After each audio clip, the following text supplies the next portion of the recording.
اٹک jail کے قیدی number 804 Imran Ahmad Khan نیازی کے جرائم کی تفصیل ملاحظہ فرمائیں۔ پہلا جرم، جس ملک کی غریب لاچار عوام کے ہزاروں لوگ ماہانہ کینسر سے مر جاتے تھے، اس قوم کو چندہ جمع کر کر کے 3 کینسر اسپتال بنا کر دیے جہاں 70% لوگوں کا مفت علاج ہوتا ہے۔ جرم نمبر 2،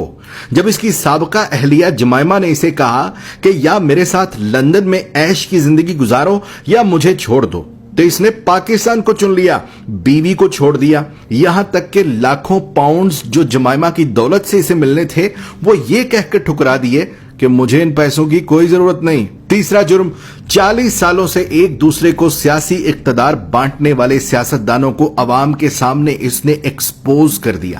بچے کو سمجھ آ گئی کہ یہ لوگ عوام کو بے وقوف بنا کر باریاں لیتے رہے اور ملک کو تباہ و برباد کر دیا، اور جب اسے بار بار کہا گیا کہ تم بھی آؤ اسی نظام کا حصہ بن جاؤ، آؤ تیسری باری لیتے رہو، تو اس نے کھل کر انکار کر دیا کہ اس ملک و قوم کو لوٹنے والوں کے ساتھ اتحاد نہیں کروں گا۔ چوتھا جرم، اس نے اپنے اقتدار کے دوران مسلم دنیا کو اکٹھا کرنے کی جسارت کی، حرمت رسول صلی اللہ علیہ وآلہ وسلم کا مقدمہ عالمی برادری کے سامنے رکھ دیا اور دنیا کو مجبور کر دیا کہ وہ ہمارے نبی پاک صلی اللہ علیہ وآلہ وسلم کی شان میں گستاخی کرنے والوں کو پاگل قرار دیں، اور اس کی تو قرارداد بھی پاس کروا لی۔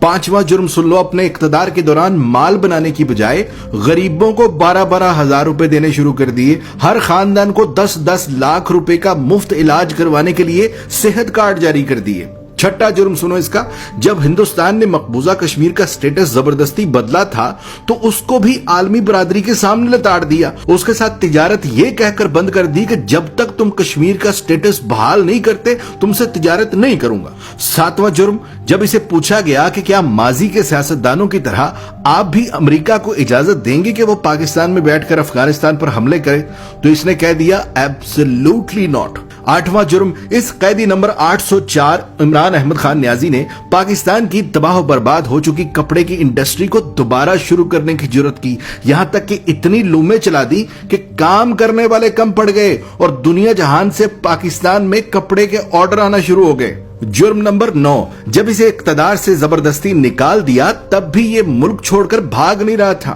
حالانکہ بار بار کہا گیا کہ چلے جاؤ یہاں سے ورنہ انجام برا ہوگا، مگر اس نے کہا کہ کوئی اپنا گھر بھی چھوڑ کر کہیں جاتا ہے اور پاکستان کو ہی اپنا جینا مرنا سمجھ لیا۔ 10واں جرم، جب اسے کہا گیا کہ باقی سیاستدانوں کی طرح تم بھی مغرب کو زمینی خدا مان لو، جان چھڑا لو اور ان کے آگے سر جھکا لو، تو اس نے نہ صرف خود انکار کر دیا بلکہ اپنی قوم کو بھی یہی سکھانے لگا کہ جھکنا صرف رب کے آگے ہے، کسی انسان کے آگے نہیں جھکنا۔ جرم نمبر 11، جہاں نئے سینما گھروں کی ضرورت تھی وہاں اس نے رحمت للعالمین اکیڈمی بنا دی، جہاں اسکولوں میں ڈانس ٹیچر، میوزک ٹیچر بھرتی کرنے تھے وہاں اس نے اسکولوں میں یکساں نصاب اور قرآن و حدیث کی کتابیں لازمی قرار دے دی۔ 12واں جرم سنو، اس نے غریب اور امیر کے لیے ایک جیسا انصاف مانگنا شروع کر دیا، کہنے لگا غریب کا بھی اتنا ہی حق ہے جتنا امیر کا ہے۔ جرم نمبر 13، PIA کا جو امریکہ میں روز ویلٹ ہوٹل ہم نے اب گروی رکھا ہے، یہ اسے 2 سال پہلے آزاد کروا کے قومی اثاثوں میں شمار کر رہا تھا۔ 14واں جرم سنو،